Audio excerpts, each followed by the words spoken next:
Do you ever get the feeling that your drill has been keeping secrets from you? Like, you've been using it for years, but you don't really understand everything that it can do. Well, it turns out that these things are hiding more tricks than a magician's sleeve. And so, today I'm showing you 8 hand drill features that everybody should know about. From the obvious ones to the ones that make you go, ah, so that's what this thing is supposed to do. So, let's get into it.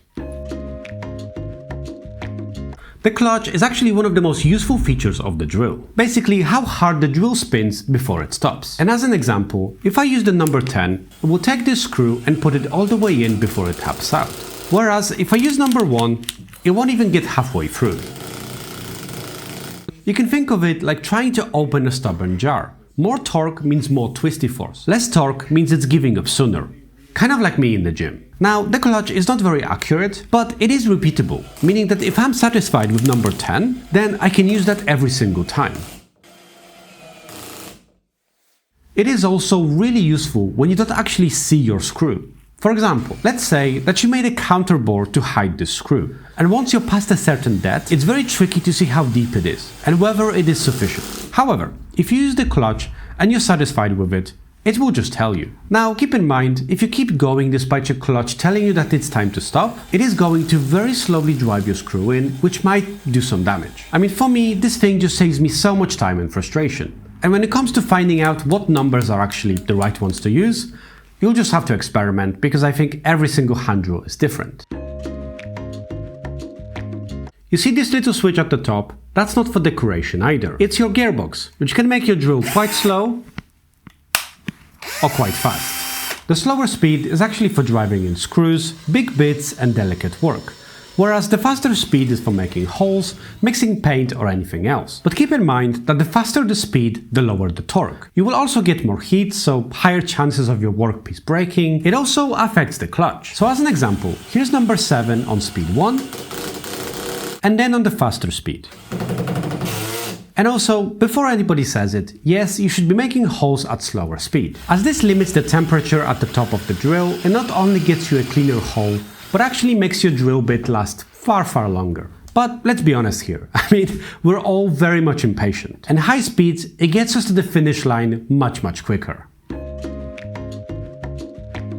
Sadly, the kickback isn't just a problem for the table saws or those big machines. Hand drills can also experience them. Now, kickback effectively happens when you're drilling something and the bit for whatever reason stops. But the hand drill doesn't, so it just spins you instead, which can be really dangerous. To be absolutely honest with you, I've never had this happen on a hand drill, as I don't think this is powerful enough to do that. But I did experience it with a corded drill, and it's not fun. With this thing, I was drilling a big hole in the concrete wall, and at some point, for whatever reason, the bit actually caught onto something and it stopped. And this thing just ripped out of my hands and just started spinning around. And there was pretty much nothing I could do about it. Luckily, the extension cord was really weak, it loosened out, and everything was fine. But I'll be honest with you, I did leave something unwanted in my pants for a very short while. But here's what you can do to actually prevent it. You can, for example, use the clutch to make sure that it taps out whenever it actually cuts onto something. It really depends on the material, but sometimes you can use that. And for bigger jobs, use a side handle and a proper stance.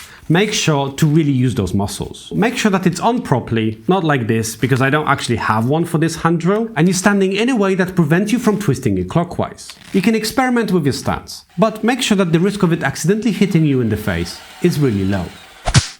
And don't do that.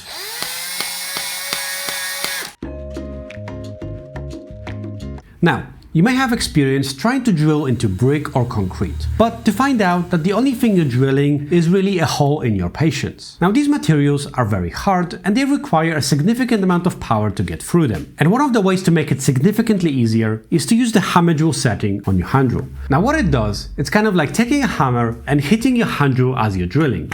And this helps to pretty much break down the material as you're drilling into it, which allows you to have less speed, which is safer, and also it means lower temperature, which is good for your drill and for your bit. And to be fair, in my experience, hand drills are usually way underpowered to actually go into concrete or brick or materials this hard. Nevertheless, if you just need to make a couple of holes and the holes aren't really that big, like 6mm or 5mm or so, you can do it with a hand drill. A little trick to make bigger holes with hand drills is to make a small hole like 4 or 5 millimeter first and then expand it with a 10 millimeter. And also, kind of critical, but you have to make sure that you're using the right drill, which I will mention later in this video. And whatever you do, don't really use a hammer mode on wood, unless you like the smell of burning and shame. And burning shame. The chuck, or as some people call it, the twisty bit. I mean, it's pretty simple. You take your accessory, you put it in, tighten it, and it's pretty much ready to go. You can also do it with a quick change, so just grab your accessory, put it in, grab that bit at the end, and there you go. Just make sure you have your clutch engaged so that you're not destroying your wrist every time you do this. But this chuck is actually the most versatile part of your drill. It will take pretty much everything that is round or hexagonal. For example, you can use an extension so that you can get to hard to reach places, which I'm sure that you've experienced in the past. You can even stack them together to get extra length, if you really need to for some reason. You can put socket adapters to drive in bolts, which can be really useful. And if you want to add a hook somewhere, you can also do that with a hand drill. You can just grab another hook and just drill this thing in. And one of my favorite uses when I was renovating this house is actually to put a paint mixer in it. Which, by the way, you should mix your paint pretty much every single time you use them. So it comes in handy. Long story short, if it fits and it spins, you can chuck it in. Now, this is very basic, but it might be useful for some. Like it was for my wife when she tried to make a hole by going anti-clockwise. Almost all bits, screws and drills are going to be used by going clockwise to drive it in and anti-clockwise to drive it out. Or something I always remember, the old classic, Lefty, Loosey, Righty, Tighty. Pretty simple. Now your handle, it has these switches, which change the rotation of your drill. And effectively, when you press it from the right side, it's going to go clockwise, and when you press it from the left side, it's going to go anti-clockwise. It's pretty simple, but I'm sharing it for good measure. You can assume that pretty much everything is right-handed, so lefty loosey, righty tighty. Your drill is really only as good as the battery that's in it. And we have all experienced being excited to start working on something, only to find out that the battery is dead and then having to wait for a couple of hours before you can continue. It's pretty frustrating. One of the best practices with this tool is actually to have 2 batteries and pretty much always have one on charge so that it's ready whenever you need it as the current one starts to die. You just swap them and you're ready to go.